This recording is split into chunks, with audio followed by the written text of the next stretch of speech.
I'll go ahead and call this meeting to order. I do certify that we have a quorum.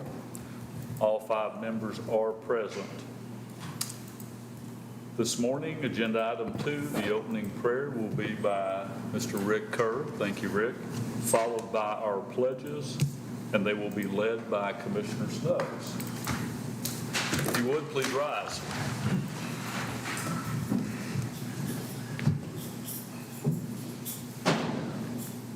Shall we pray? Father, we're so thankful today that we live in a country that allows us to come to you and to pause for a moment here in this Commissioner's Court and give thanks. We pray today, Lord, that you would help us, that we'll have a court that would be pleasing with you and that the decisions are made would be done with wisdom that comes from you. We thank you today for all of our first responders, fire, EMS, and law enforcement. Pray that your blessings would be on them and your protection. And as the pandemic continues to roll along, Father, we're thankful for all of our doctors and nurses and those who work so diligently in that field. Bless them and protect them as well. And now, Father, help all of us that will seek to be directly under the center of your will. In Christ's name we pray. Amen. Amen. I pledge allegiance to the flag of the United States of America and to the republic for which it stands, one nation, under God, indivisible, with liberty and justice for all. Honor the Texas flag. I pledge allegiance to thee, Texas, one state, under God, one and indivisible. Thank you, Rick.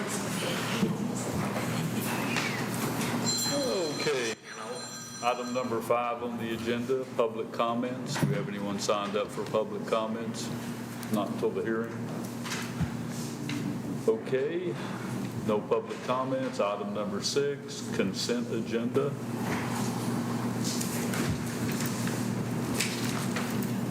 I make a motion to approve the consent agenda. Have a motion to approve the consent agenda by Commissioner Clement, sorry. Second. A second by Commissioner Snuggs. All in favor, please signify by saying aye. Aye. Opposed? Ayes have it, 5 no. Okay, item number 7. It is 10:04. Open public hearing. Proposed creation of Cooke County Emergency Service District Number 1. We have a list of people signed up to talk.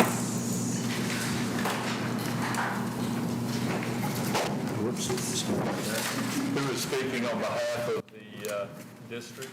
Would you like to do opening comments? I'll be very brief. I appreciate y'all putting this on the agenda again. I think that you've had an opportunity to hear from a number of citizens with regards to this. We have worked and put the map in place that should satisfy everyone's information to answer questions that they may have with regards to whether they are or are not within that district. So we have worked very hard with the appraisal district, and we've sent it to all of the agencies as well to have them take a look at it and make sure that they are good with it, and we've not received any complaints about it whatsoever. So we're good to go. I think that we've met all the requirements under the law, and all we're doing is asking that this Commissioner Court vote to allow the people within this proposed district to decide whether or not they want to create the Emergency Services District. Thank you.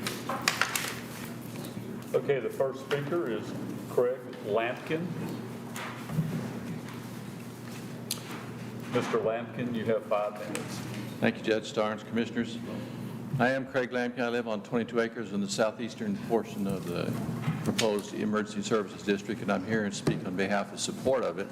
I've come before you twice before to talk in support of it, so I'm not going to belabor the point. You have all the details. You know what it's all about. I think all the T's have been crossed, the I's have been dotted.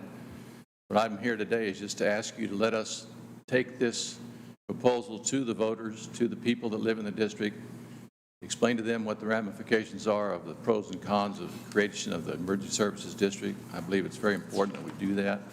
Let the voters decide, and I'm here today just to ask you to put it on the ballot and let the voters make the decision come November. Thank you very much. Thank you, sir. The next speaker is Bob Smith.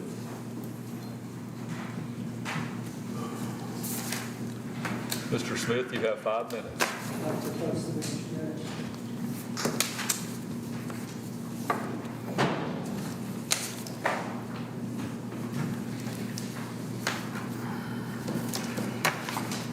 sir. Thank you. Thank you. Oh, thanks, I'm sorry. Oh, we got to sign that one. Gotcha.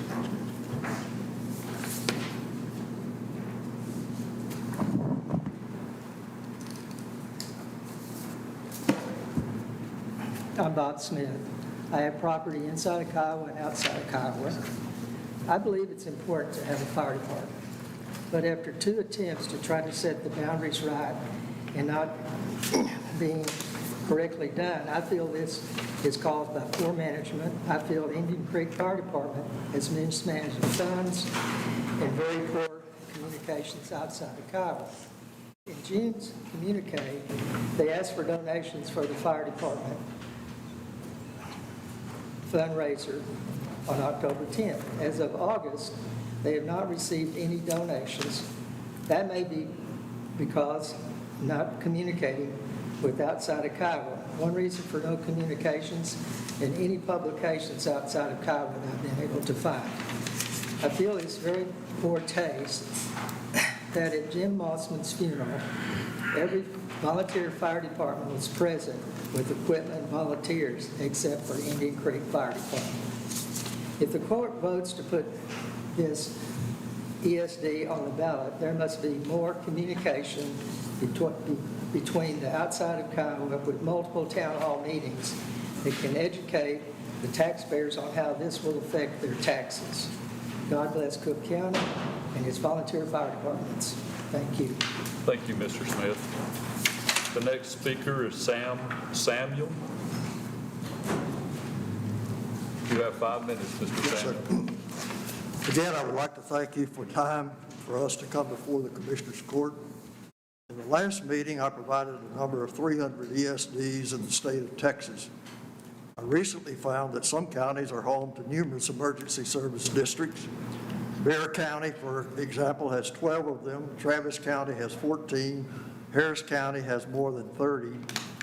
And as of 2021, there were 340 ESDs in the state in 90 counties.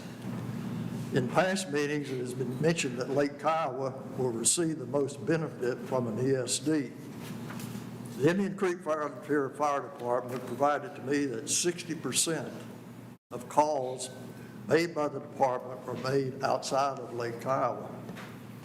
The establishment of the ESD will continue to provide benefit to this 60%. I am hoping that you will approve a vote for an election on establishing an ESD. I believe an ESD will promote the public safety, welfare, health, and convenience of residents of the proposed district. An election will allow residents to approve or reject the creation of the ESD. I come before you today asking that you would approve an election for ESD 1. Thank you very much. Thank you, sir. The next speaker is Barbara Fox. You have 5 minutes, Ms. Fox. Okay. Well, like they have already said, I just want to give you a brief history and for Judge Stearns and Commissioner Art, since I didn't hear my first speech. Y'all weren't on the board then. And this isn't unique. They're all over the United States. And in 1949, Texas said that they needed to do something to help the rural fire protection districts. And that's when they created the ESDs. And then in 1980s, they did more things with that and made some changes. And then 2003 and 2011, all the rural fire protection districts were converted into ESDs. And like Sam said, we have a number, 90-plus counties and over 300 ESDs in Texas. We can't sustain feasibly financially without an ESD. We're not asking you to approve the ESD, we're just asking you to allow the election. And the public has that right, and we did present that petition a long time ago where we had 340 registered voters. And just one thing I'd like to address from what Bob was saying, yes, we did post that in the communique, and that pertains to our October 10th fish fry fundraiser and auction. We're asking for donations for the auction. And yes, we are getting donations as usual. But as you know, there are multiple fundraisers out there, so everybody's trying to get people to donate for their auction, silent and live auctions. So that's what that pertains to. Thank you. Thank you. I've requested that our tax appraisal district give us an update on how the taxing process will work as it's associated with the ESD. Doug, would you mind giving us an update how that will work as far as over 65, currently frozen? Currently, right now, I guess, once the ESD is established and voted for, then basically the appraisal district will put the valuation to it for that year. If the board, I guess, that is put for the ESD is put into place, they would implement to put an over 65 exemption. They can put a dollar amount for the exemption and or put a tax ceiling on it. But it does not affect any other tax. This is a local option as to whether that ESD wants to do the option or not. One, they can give the exemption, and two, they can do the ceiling part of it. It's two separate issues. Or they could leave it at the new appraised value, I assume? Or what happens is it'd be the value, whatever it is, but it is only implemented with the value and the tax rate that is adopted in the year that goes in place. So we're talking about in 2022, whatever that value is in that year, whatever the tax rate is adopted that year. That would be what is implemented as far as your over 65 values and what the tax would be for that year, and also the ceiling would be in that year. It does not reflect any other taxing entities. It's standalone by itself. Can we talk about this exemption just a minute? They can only exempt a small portion, like $10,000 to $25,000. They can't exempt $200,000. No. I think maybe the limit's the 10,000. I couldn't, don't quote me on that one. Yeah, I understand. But if they're sitting in a home right now that's currently appraised at $200,000, it's frozen at $200,000 for all the entities except this to-be proposed entity. When you say you're going to go out and reappraise, those properties within this new entity will be reappraised at today's values. So the $200,000 house goes to a $400,000 house. Am I correct? Okay. So then if they give them a $10,000 exemption, which say if that's the maximum they can give them, that person will now be paying on $390,000. Times whatever that tax rate is. Times whatever that tax rate is. If the values go down from 200,000 down to 150,000, then it can be the same way. But if the person's locked in right now at the 200, Has nothing to do with this year. okay. Doesn't matter what the other entities, when they sealed it, this is its standalone only. Okay, that's what I'm wondering. But for clarification, all other taxing entities would still be froze. The only, Totally separate issue. Yeah, they're sealed what it is back whenever it was, the school So- district was sealed years ago. the new value would only be a tax assessment by the new ESD. Yes. They're. I don't want everybody to think that if the ESD goes in, that everybody gets an opportunity to tax you at $400,000, including the county, and that's not the case. Well, you're going to have the same valuation. matter for all entities. Yes. But school districts, example, may have had their ceilings sealed back in 2000. Yep. Their value and their tax rate back in 2000 was a different issue than what is today's value and tax rate. The whole concern is that there's going to be a lot of folks out there that their taxes were froze when their house was appraised at $200,000. And those folks now are going to be susceptible to the $200,000 increase in their appraisal, and that goes from $200 to $400 a year above and beyond what they're paying today.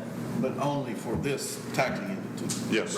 Right, but yeah, but I mean, this is a I'm just group that's trying to justify their existence. I'm They're the ones that propose to put 10 cents out there. just thinking out loud. Yeah. Well, the key thing is, something, don't mix apple with oranges part of it here. That's kind of, it should be tied to the other entities. This is totally separate from any other entity. It's to its own. If another entity comes in later on by it, they're on their own too.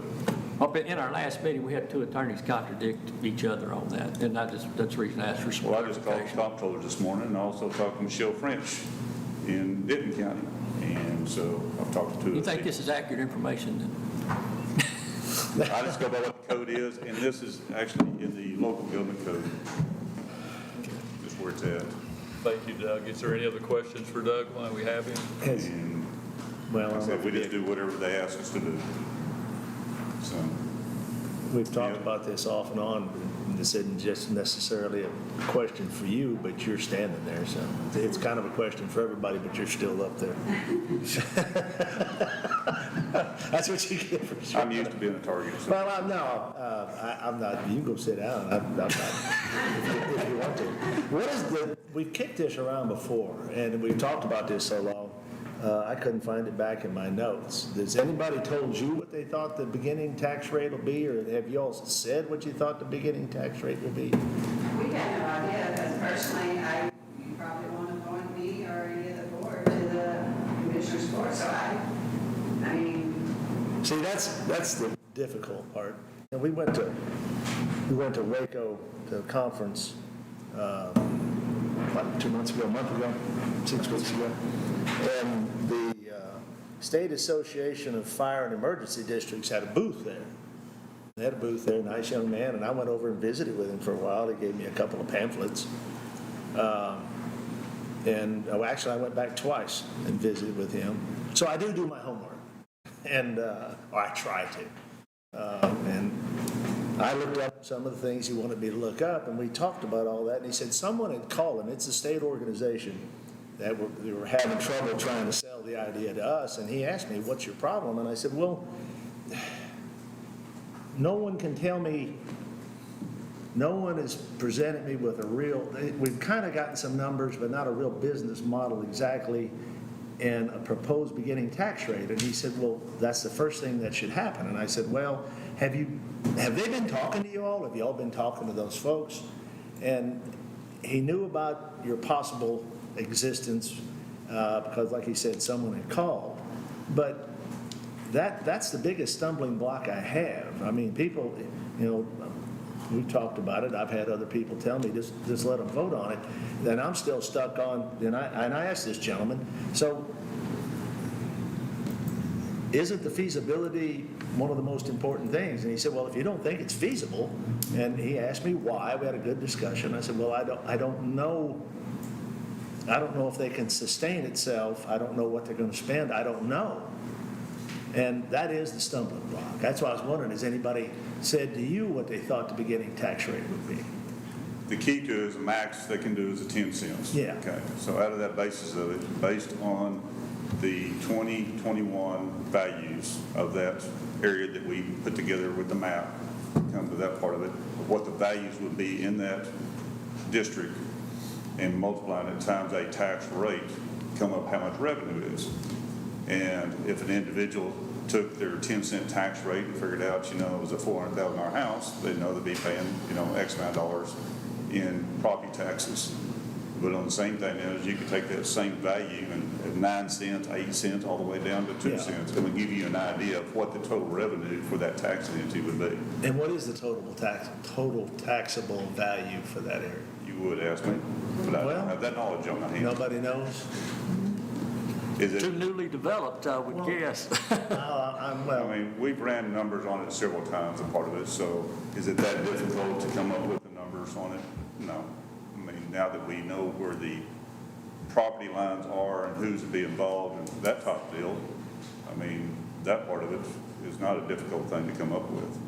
And how much, what their budget, figure out what their budget, if it's, if you got a $500,000 budget, what type of tax rate would you need based on their local value?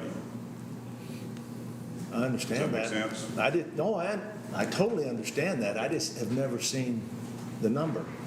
Good.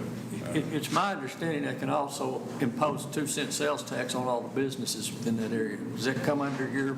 I have no knowledge of that, I'm out of that.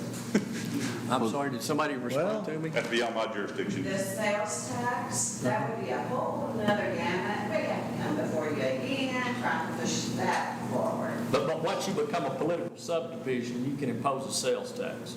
I think we still have, we Well- would still have to come before you. I read through all that, and I read it and reread it, and you'll have the authority to charge inspection fees, fire inspection fees, safety That's code not our fees. intention at all. Well, Yeah. And see, that could change from board to board. that though. changes, That's the that thing. can change from board to board. I got to look at all the options. I'm not trying to give you a hard time, but I have to look at all the options. At the beginning, when one of the, Commissioners appoint the board. So you guys are in control of the board that sets the tax rate. Oh, that's, All this stuff, right? I like that. I like that comment. I've been hearing that one too, that, well, what are you worried about? You got to appoint the board. And that would be like, everyone's going to approach us and tell us who they want on the board. And my knowledge of what's going on is going to be kind of like what we're having here. I'm having issues and you're telling me it's going to be good and I may not agree with that. And that's not going to work quite as smooth. The control that we have is minuscule. You're an independent subdivision once you form that thing. It's easy to talk about. It's not going to be easy to control once, it's going to have its own control. well, they brought us mock budgets just for our curiosity's sake at a prior meeting, and I think Yeah, I remember they ran them at like 2 cents, 5 cents, and the full 10, and then like 5 cents gave them a budget more than they work with now. That was a guaranteed figure rather than a guessing game. But the map has changed, so I don't know. the board can set the rate at whatever they want to. So, but they did provide some numbers and some Now, predictions. I remember that. I said, but I couldn't find the number back, and I can't remember what the most popular. Yeah, that's why I said, because it looked like 5 cents was more than they operate on right now at a guaranteed figure rather than a guessing game. So, But they're pretty ambitious in their goals, above and beyond where they are today. Barbara, have you got anybody here that wants to talk to the business model just a minute, that I can ask some questions to? I don't know. It's good to talk it, but that doesn't mean we have the authority to tell you what it is, because we're just filing the petition. Right, but you And have some legally, goals. We cannot give you, this is what we're going to do. Okay, all right. But- I can't. Okay. But like Jason said, we have given you figures in the past, and I was going through my book to see if I had copies of them again. But we've given you estimated figures in the past on what it would be at different breakdowns of different taxing numbers or amounts. And so I can't tell you this is what we're going to do. No, I'm not opposed to the ESD. I'm opposed to this model as it's been presented, okay? For instance, in some of the stuff that you provided us in the past, they want 2 5-acre locations for fire stations. Do we really envision what 5 acres is? That's 1,000 foot in length and 209 foot wide. That's 3 or 4 city blocks for a fire station. Well, again, I know what Barbara's 5 coming. acres is. Barbara's, right? I didn't think you could answer this, but here's why I'm saying, how is this feasible? It's such a lofty But these are goal. long-term goals that 5 we're acres. looking at. They got 3 departments in Gainesville, Texas that probably don't take up 5 acres. Right, but Does Gainesville have city water? Yes, Gainesville has city water. Okay, we have to have, if we did do a little bit of research with the septic people, and for any area out, out there, we would have to have anywhere from 3 to 4 acres to put a building, parking lot, because we'd like to have our fundraisers there instead of having to find a place for fundraisers. We also, it would take that much for the septic system, because we have to have land for the septic. And part of that's based on what some of our people have gone and looked at, and then some of that's based on when Lake High was looking at developing that 52 acres that they own. They went and they said, oh, you can't do certain types of homes because you don't have the acreage to do the septics. So that's what we're basing on. If we can get away with 2 acres, we'll save the money. We won't, we don't want over Yeah. and just empty space there. Well, see, and that's my, because first off, I think that you can probably put a septic on 1 acre lots. According to. I mean, that's what it's for residential, and I don't know. I Right. guess if you go full-time staff at some point in time, you're going to have some type of housing in there, but you're still going to have a limited number of Yeah. firefighters From or my responders. understanding, we're going to have to have at least probably 2 to 2.5 acres. And see, that's much more realistic. Yeah. Which means then you could immediately cut your budget in half. Right. But see, we've not heard anything about any conservative logic. Well, I show here on your list, you're asking for 6 pieces of equipment. It takes a minimum of 2 people to operate each of those apparatuses. So now you're talking about 12 employees. well, we still have volunteers. This will Well- still be a volunteer fire department. Yeah, well, and it is until, well, I'll save that for later. If we actually go off at the biggest issue I've had all along is this 10 cents. And all we've heard is presented to us is these lofty goals and this top of the limit tax rate. I mean, that's what's been presented. And then when we start digging into it, 6 apparatuses, 12 people, 5 acres, Yeah. you're going to have to go to 10 cents to fund the dream. I mean, personally, I tell you what I would do if you appointed me, but then everybody else may not agree with me. So, I mean, At some from the point- old numbers that we ran with Doug way back, if we did the 5 cents, we would be about 50,000 extra. And that would give us a little cushion, more cushion than we have now. So I'm assuming that you will continue to do fundraisers. Sure.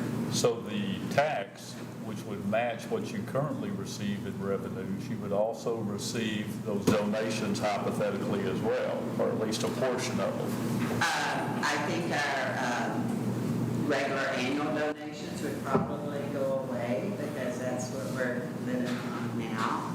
Because if they're going to be taxed, why do I want to give an annual donation? I'd probably just participate in the fundraising. So, Yeah, like I said, it's just the business model and the thought process that seems to have gone along with it, maybe without some other considerations. I've heard things that you guys already have a 24-hour, 7-day-a-week security operations, the way I understand it. A huge number of the calls. Lake Iowa does, Indian Creek Yeah, does. yeah, yes. Kiowa does. And a huge number of the calls are lift assist type stuff and basic first aid type stuff until ambulance service gets there. Say that again? I said, a large number of the calls are for lift assistance and to provide some medical attention until the ambulance arrives. Yes, but sometimes the ambulance doesn't even need to come because we are a FRO and our Indian Creek can handle it. But typically, when they get a 911 call, when there's a 911 call comes out, it goes to dispatch, and dispatch immediately starts the ambulance, do they not? That I cannot tell you. Ray would have to answer that. He's shaking his head yes. Yeah, so we've got an ambulance started that way. Yeah, but I know that our guys can get there faster. Absolutely. And so when you're considering you're laying there dying of a heart attack and our guys can get there within 2 minutes and start doing CPR and use the AED, and you may still be alive, where if you wait on the ambulance for another 10 minutes, your window is closed. Oh, absolutely, I Same agree. thing with a house fire. But would it be a possibility to train the security staff that's there 24/7 with basic first aid to handle the stuff until the ambulance got there? They want to take. That would not satisfy outside of our Indian Creek Fire District. That doesn't satisfy, because the Lake Powell security, they would have no reason to go outside. And I don't disagree with that at all. Yeah. But just some thoughts to put in play there, other than, like I said, what we've currently been presented with is pretty lofty goals, quite a large number, and to burden many taxpayers, particularly the over 65. Well, again, that's why the board has the final say-so. We're presenting what we would like to see happen. That doesn't mean it's going to happen. These are our long-range goals. But again, you've got to understand that the people that you are, hope that the people that you appoint to the board are common sense people. And these are things that will be discussed as well during the community hearings. But what the current group has been party to this design, this is what the current group has presented us. Why wouldn't that move forward toward, be the goals for the upcoming board? It's not up to us, it's up to But the if you board. look at the PowerPoint, that one slide says, well, here's a 5 cent, here's a 10 cents. You can figure it out for 1 to 10. So what do y'all want? You know, so they would have to look at the evaluations that Doug could print up again, now that we have everything set, and decide from that point, you know, what is our average, you know, income? What is our average donation for only 20% of the donors? Because it's only 23% donors inside and outside. It's our entire fire district. We only get money for 20% of the population. So if you go with 500,000, I'm sorry, if 5%, that generates $50,000 more than you're currently. It would give us a pad. So it's $50,000 more than what you're currently receiving. But you're saying right now that you can't survive on what you're getting, and you haven't added any full-time staff, and $50,000 is not going to add you any people. No, but it would give us consistent financial stability so that we could go to a bank and ask for a loan to buy a fire engine, even a used one.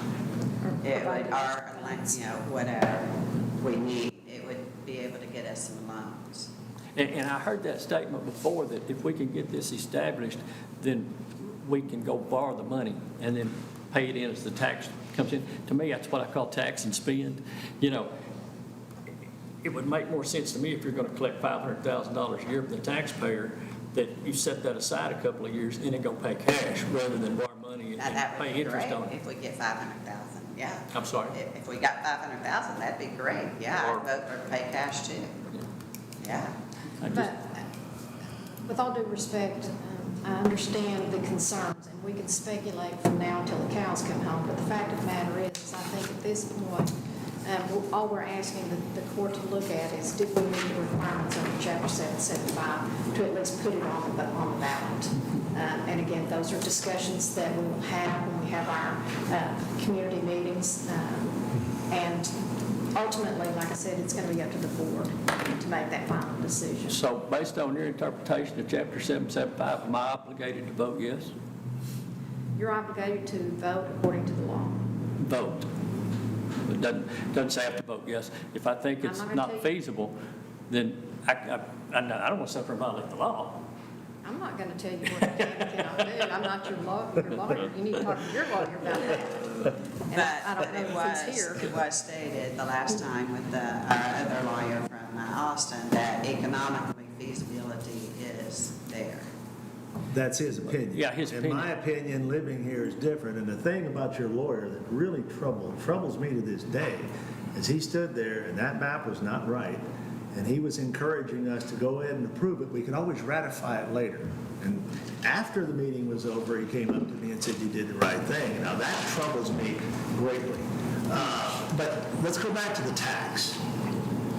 It's going to be governed, Doug, isn't it going to be governed with the same tax laws as what what we're under now, the 3% cap and all that, they're going to follow the same rules we are, aren't they?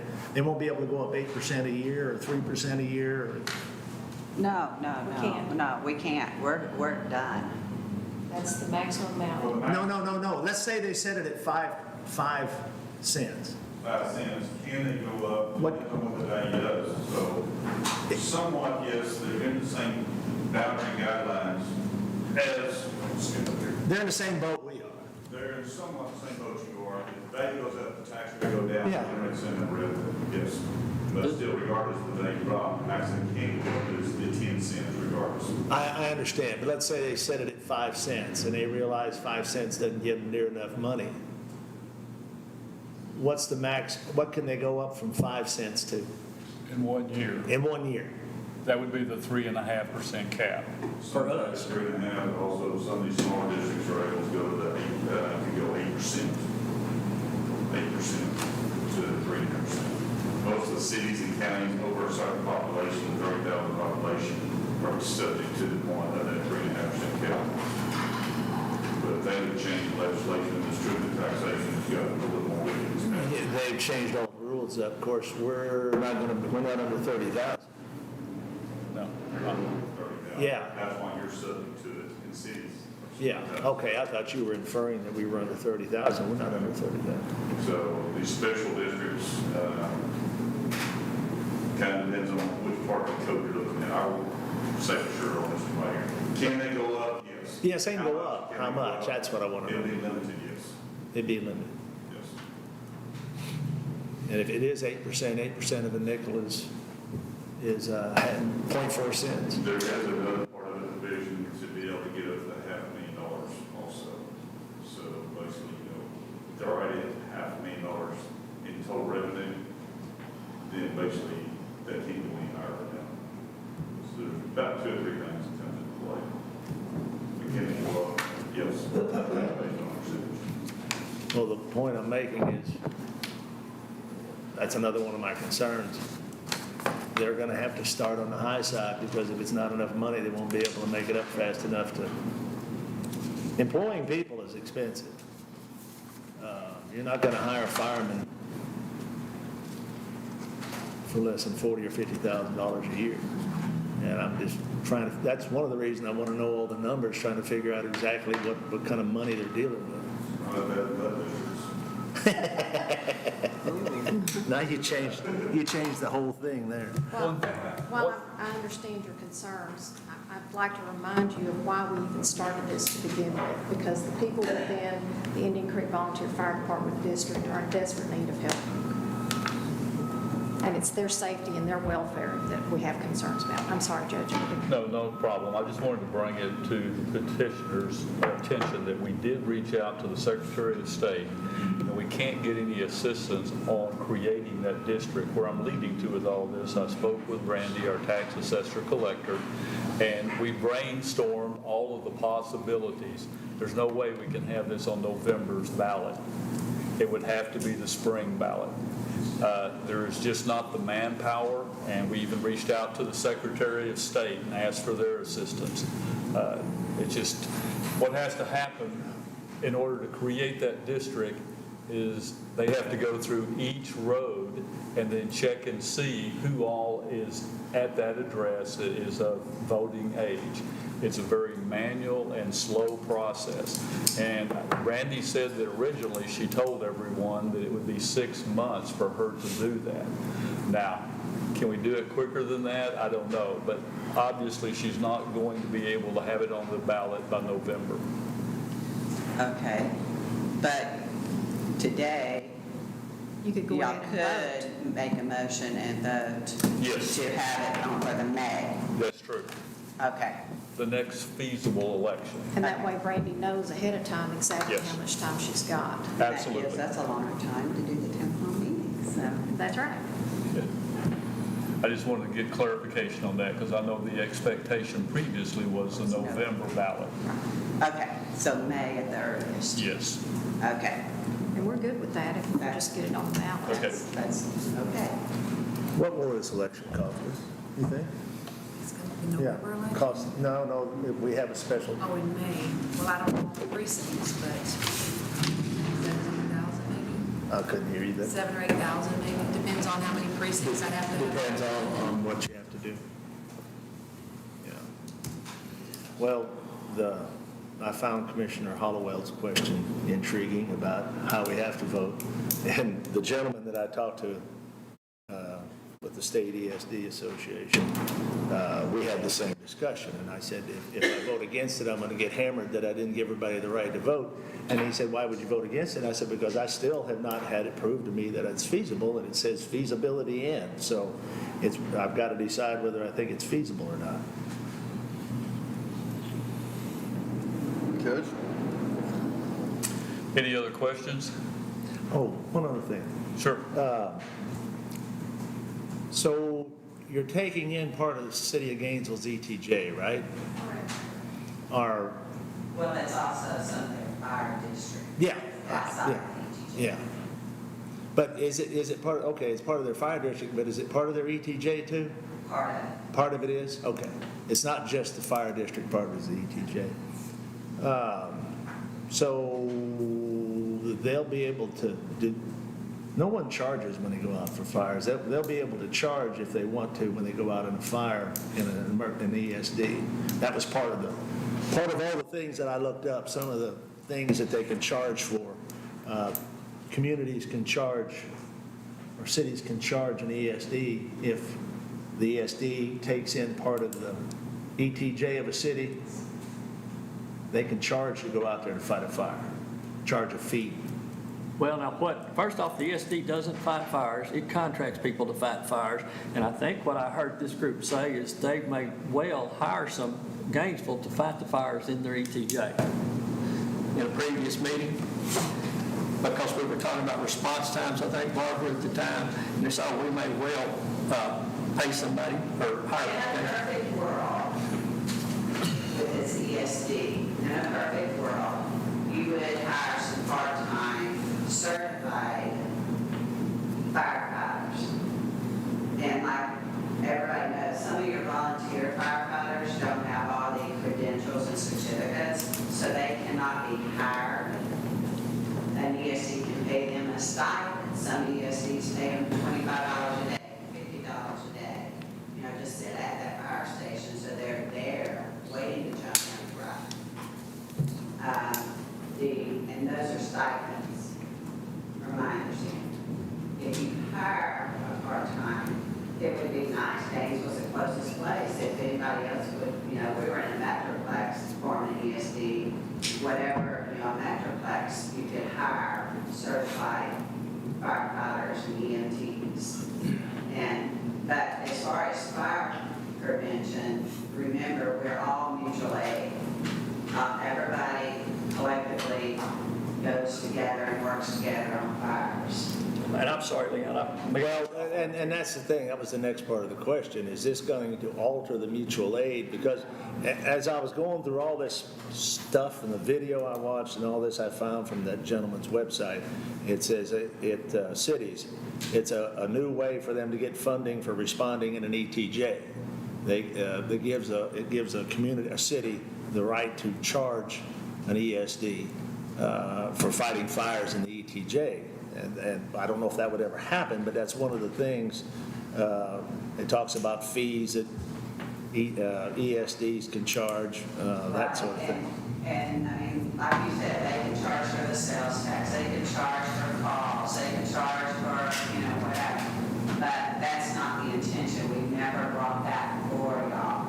That's not the intention of the reasoning. I understand, but then I have the same problem you had. Yeah. I'm asking you all these questions, and you're giving me these answers, and I'm being suspicious and all that, and you're telling me all these things, and I flip it around and say, well, but you can do this. Well, it's not your intention. I understand. I'm not saying it is, but it's a trade-off. But anyway. Any further discussion? Okay, it is 10:44. We'll close the public hearing. Item number 9, deliberate and consider possible actions on proposed creation of Cooke County Emergency Service District Number 1. I'm still, again, I'm not opposed to ESDs. I still have issues. Under the current business model, I'll continue to voice opposition and attempt to encourage others to be actively involved to ensure that the voting public, particularly those over 65, understand the potential increase in their taxes in comparison to any increase in services. The county will continue to run the ambulances as needed, despite what they pay to fund the fire department. Until then, while I respect my peers' thoughts and position to place this on the ballot, I feel confident that those that I represent in Precinct 1 have no desire to see it on the ballot and risk another tax being imposed on their already limited finances. I still believe it is feasible to develop the ESD as proposed. I will again vote in opposition today and encourage those to vote at election should it come to pass.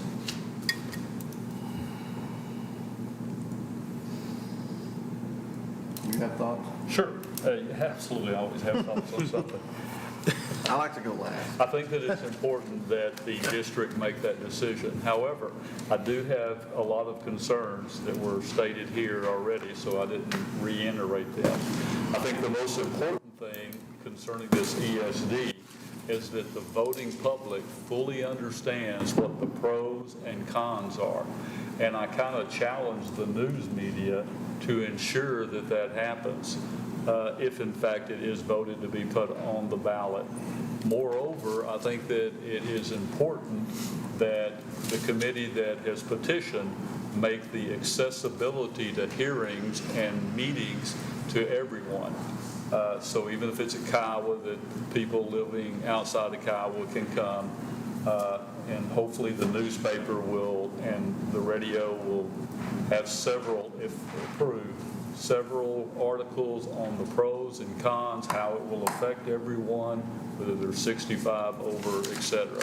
I think it is crucial that the media vets all of the pros and cons and the voting public is well educated prior to voting.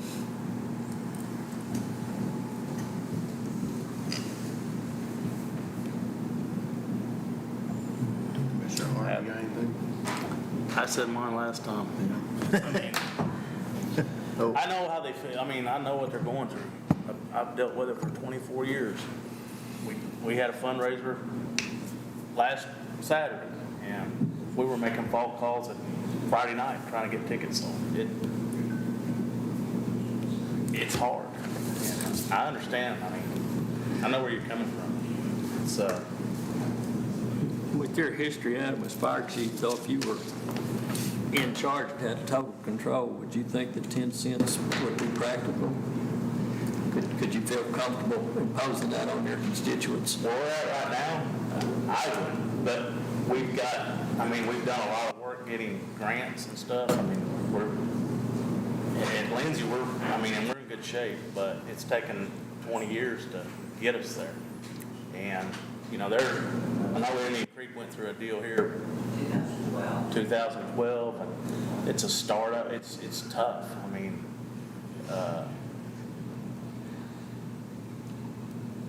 yeah, I'm pulled both ways. I mean, I'm not gonna lie, but I know how hard it is. It takes out a lot of time, and y'all have a board that helps with that.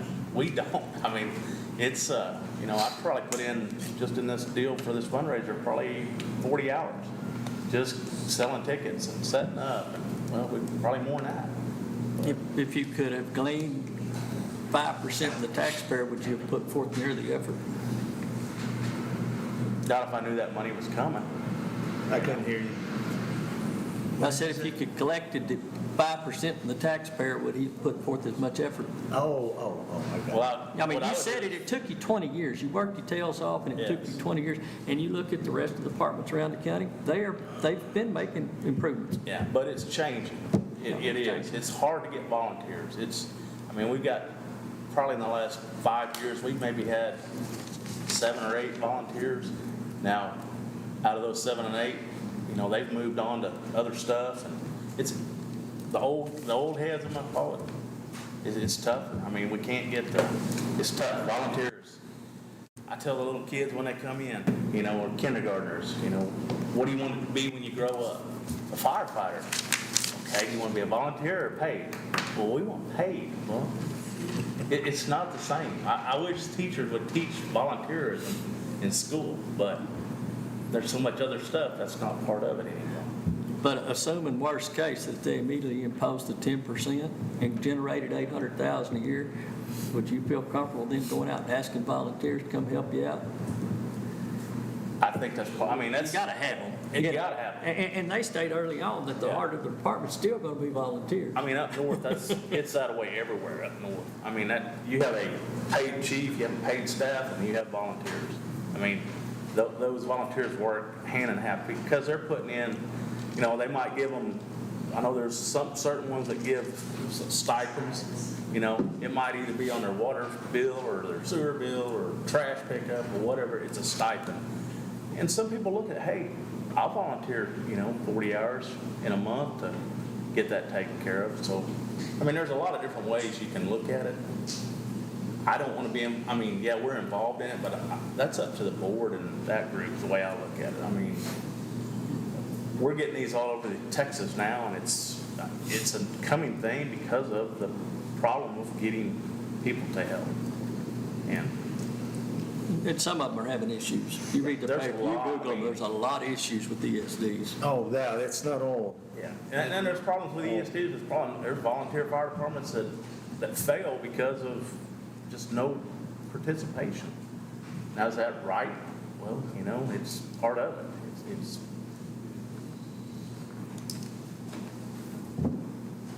Thank you. Oh, it's me. I'm the last one. well, we got snow. Well, I said I'd like to go Oh, last. that's right, you're not done. I think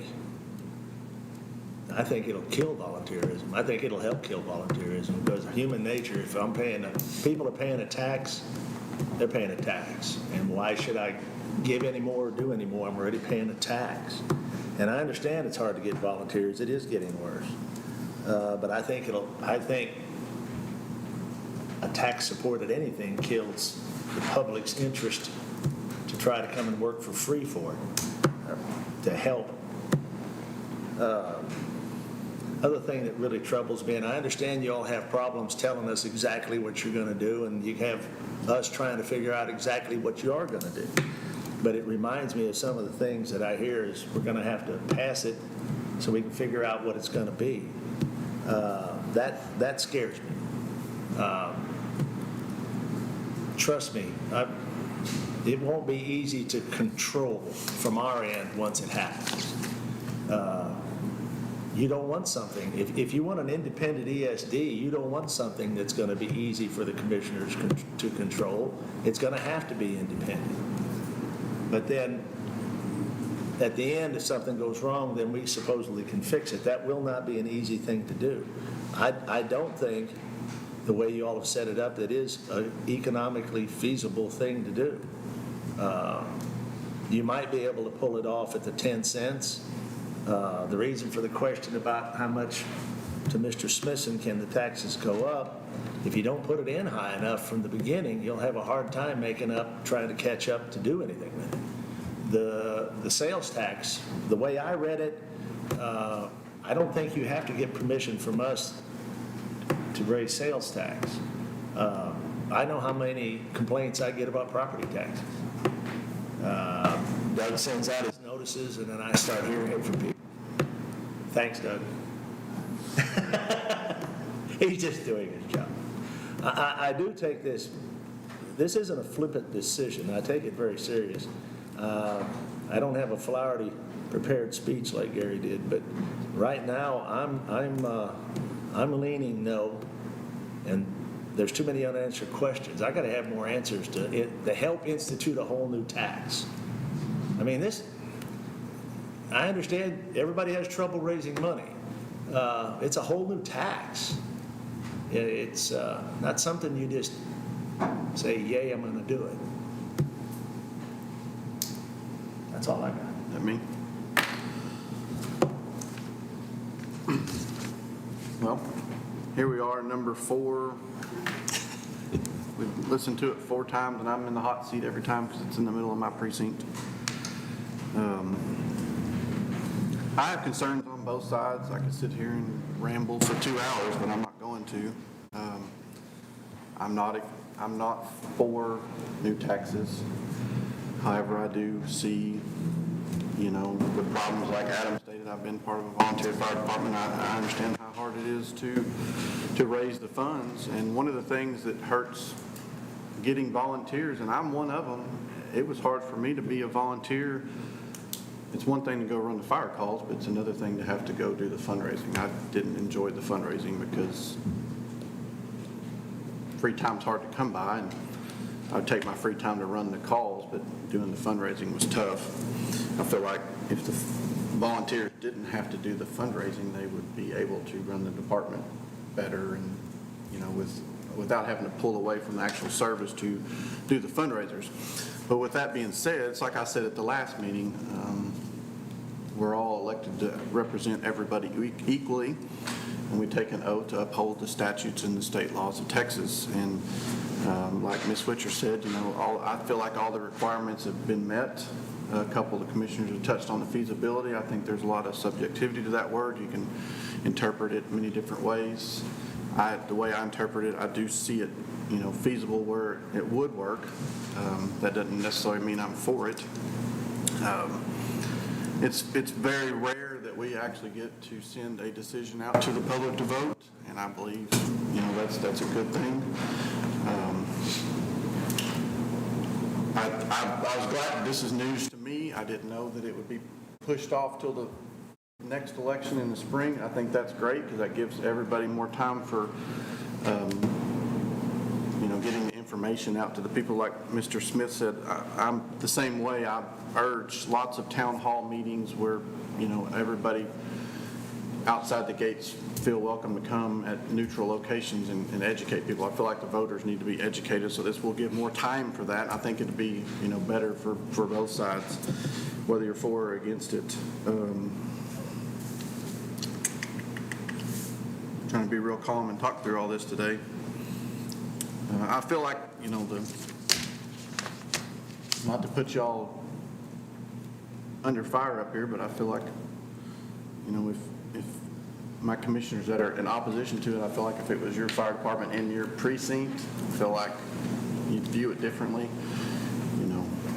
I've got a lot of people that are for it, and then I've heard a lot of people that are against it, but, that's where I feel like it needs to go to a vote. Let them decide. With that being said, I'd like to make a motion that it goes to a vote of the people at the next feasible election. Let the people decide. I have a motion to allow it to go to the next feasible election by Commissioner Snuggs.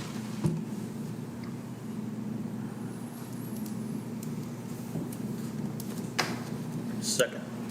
I have a second for allowing it to go to the public for a vote by Commissioner Arndt. I just want to make one comment if I can before we go. Sure. Barbara Lynn, I want to say thank you. I got a job to do, and you've handled it well. So I do thank you for the efforts you've put forth, and we've had some good conversation, and hopefully neither of you've been offended. I'm sorry, Judge, go ahead. No, that's fine. Any further discussion? Yeah, there's one other thing I'd like to say. I do find it interesting. We do give money to the fire departments, we being the county. I think there's a possibility we might raise it. Should we raise it more? I have my opinion on that, probably so. They may not like me saying that here. I'm campaigning on that one, I guess. But seriously, no, I know everybody puts a lot of work in these organizations. I went to Lindsay's fundraiser. I'll go to Munster's. I go to a lot of fundraising. And I know everybody works hard, but that's kind of what makes volunteerism work, when the people own what they're doing. But I do have to vote my conscience. And I appreciate everything y'all have done, but I still have to vote my conscience. I would also encourage you, if you go to the town halls, it would be better to have numbers, because I'm going to be presenting the numbers you guys have presented to us at this point. And if you go up there and say, hey, we really don't know, then that's a good out, but we're really not giving the people the true, what you're going to do. I mean, it's easy to say, well, this is our goal, but it's up to a board. But if we really want to educate them, let's give them numbers, because all I have to give them right now, and I don't mean to be the voice of opposition again, I'm not opposed to the ESD. I'm absolutely opposed to the flamboyant dream that we have here in funding it. But let's try to give them some numbers and try to educate them. One of the things I will tell you that comes in the all is the fact that this ESD board, once it's developed and put in place, they have to report back to the Commissioners Court. They make reports back to the Commissioners Court. And I appreciate that, but I don't have a great deal of confidence in it. I mean, we already have a special utility district in precinct 1. We could have a MUD and we could have a SUD. A homeowner in certain parts of the county out there could end up paying 3 different taxing entities before they ever paid their county tax, their school tax, their hospital tax, and on and on and on and on. So, it's great if it gets established. I hope they take a conservative approach. Any further discussion? I have a motion and a second to allow the Emergency Service District Number 1 to be on the first feasible ballot. All in favor, please signify by saying aye. Aye. Opposed? Aye. Aye. Ayes have it, 3-2, with Commissioner Clement and Commissioner Hollowell voting nay. All right, item number 10 on the agenda, open public hearing, replat of Long Branch Estates, Lot 2 and 3, located on County Road 375 in Munster. It is 11 o'clock. We'll open up public hearing. We have anyone here to speak to that? No. No? What they're trying to do is just add 2 lots, Lot 2 and 3 together. One guy bought both of them. All the utility easements are there, all the way around. Everything I've looked at is good. So we have easements for utilities. I see it right here, all the way around. 10 foot. Good job, Commissioner. So you're gonna I make the motion to approve. second? Okay. I have a motion to approve the replat at Long Branch. We gotta close. Oh, I'm sorry. We gotta close. It is 11:01. We will close the public hearing. Thank you. Didn't we close it before we voted? I thought we did. Yeah, we closed closed it it before we voted. before we voted. This is on this topic. New topic. New New topic. Okay, I'm sorry. Yeah, Okay. they got me. Okay. I thought you were still trying to Okay. talk ESD. Now we're on item number 12. We do have a closure. Okay, deliberate and consider possible approval of replat of Long Branch Estates Lot 2 and 3. I have a motion to approve by Commissioner Arndt, a second by Judge Starnes. All in favor, please signify by saying aye. Aye. Opposed? Ayes have it, 5-0. Item number 13 on the agenda, deliberate and consider possible approval of naming a private road in Precinct 2 for 911 addressing purposes only as JRC Ranch Court. This is a large development of 1,000 acres, and they're doing 20. How many acres? I couldn't hear you. 1,000 or so. Okay. And they've been breaking them off into 20 to 50 acre lots for a few years now. We don't hear about it because it's those large of lots. And there was already roads running through this ranch that they are using to access these lots and to get addressing for the mail and 911 services. They needed to fix the road name because there's a turn and a fork. So it's just a formality for the 911 addressing. And I make a motion we approve this. Have a motion to approve. Second. A second by Commissioner Hollowell. Any further discussion? All in favor, please signify by saying aye. Aye. Opposed? Ayes have it. And Kathy, can you send that, our minutes? Yep, thank you. Item number 14 on the agenda, deliberate and consider possible actions regarding Main Street lot. Other than what we know about the concrete, I don't know if there's any further discussion associated with this. Does anyone have anything or any questions? All right, we'll take no action. Item number 15, deliberate and consider possible actions regarding the Crest Building. I don't have any update there. Rick, do you have anything of any significance? Anyone else have anything to discuss on the Crest Building? All right, we'll take no action on the Crest Building. Deliberate and consider possible actions regarding the annex. Any updates or discussions concerning the annex? Anybody have anything? Rick? The door in next Monday. All right. Yes, architects working on drawings. They are. He told me it's still going to be a week or so. They're working on some other projects that seem to be more of a priority at this time. But I send him an email every week reminding him we're here. Okay, item number 16, we'll take no action concerning the annex. Item number 17, deliberate, consider possible actions regarding county radio communication system. Both contracts are in the works for review. The one still requires a drive-by appraisal. We talked to it during last court. I think a motion was made and it passed to spend $750. The drive-by appraisal, we limited to a licensed appraiser. He wants $1,000, so instead of it being $750, it's going to be $1,250 for the appraisal and the $250 for the paperwork processing for the lien holder. We are looking at, there's a possibility we have a UHF tower, we have a UHF antenna on the Rice Avenue Tower. Possibility we're going to leave that there and move from the tower out by the state school to the Rice Avenue Tower and actually save us $400 or $500 a month.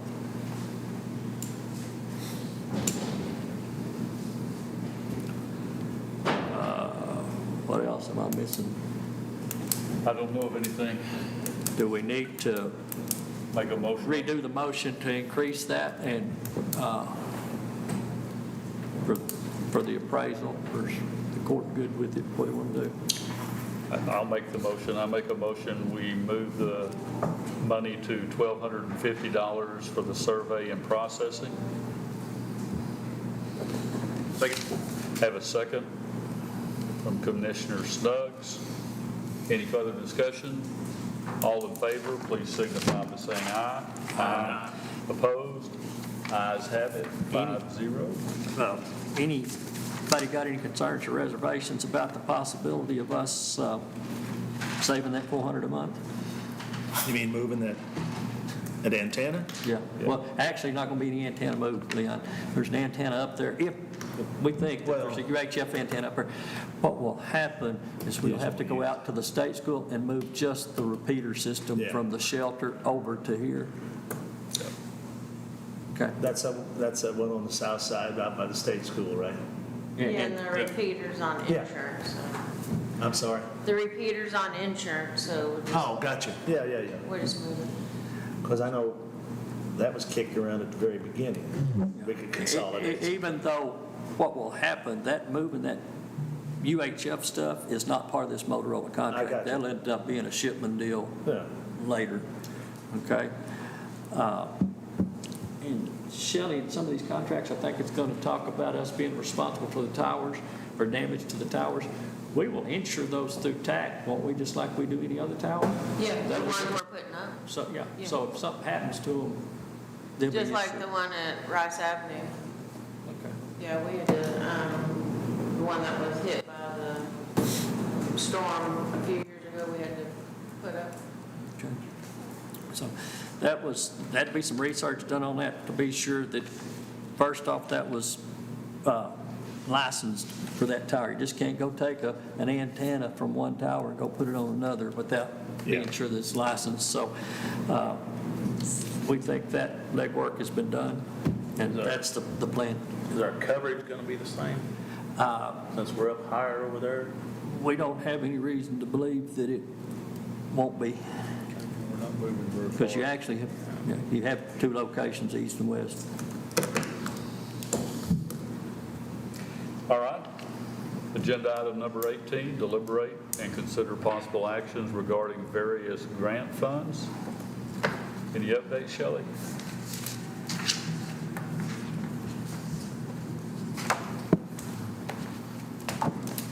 No action on the FEMA.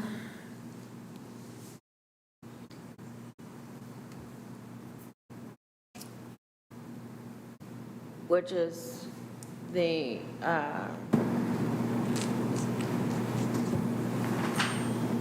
that would pay for like the vaccines and the moving of the cots and things like that.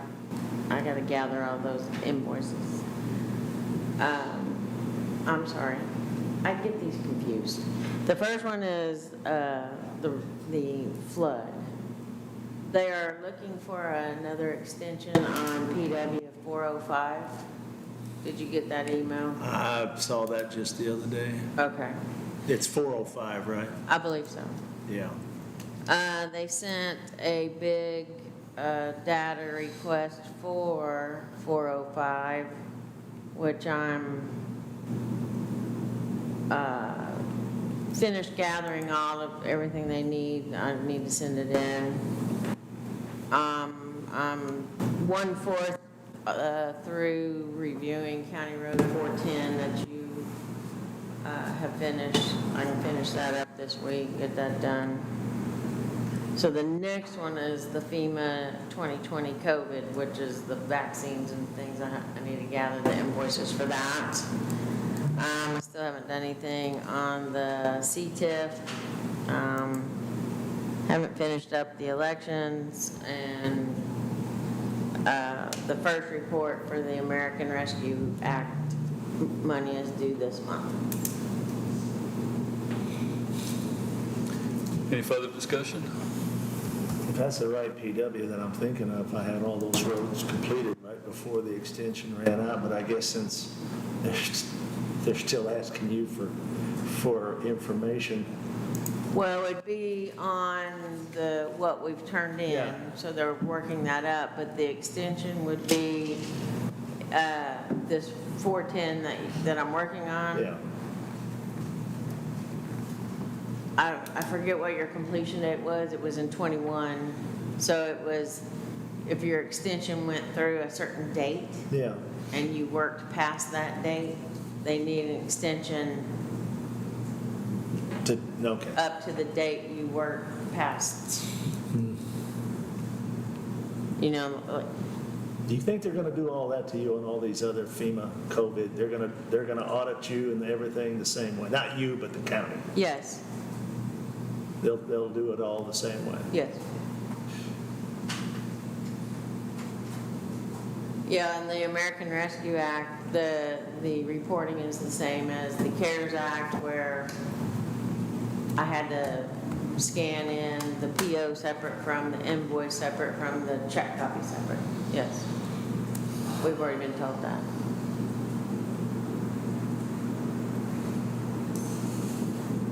Anything further? Item number 19. Anybody have a future agenda item they'd like to bring to our attention today?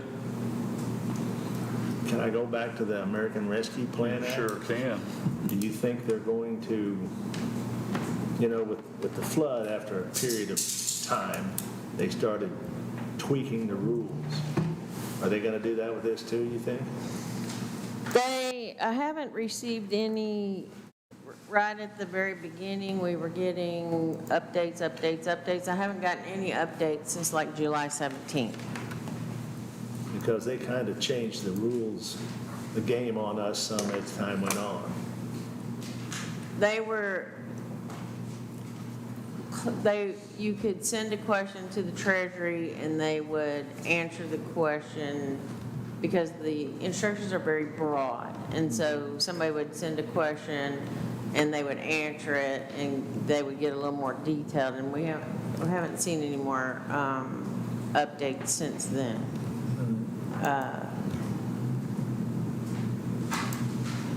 Okay, just curious. Yeah, I mean, but that won't stop somebody from asking a question and then sending down.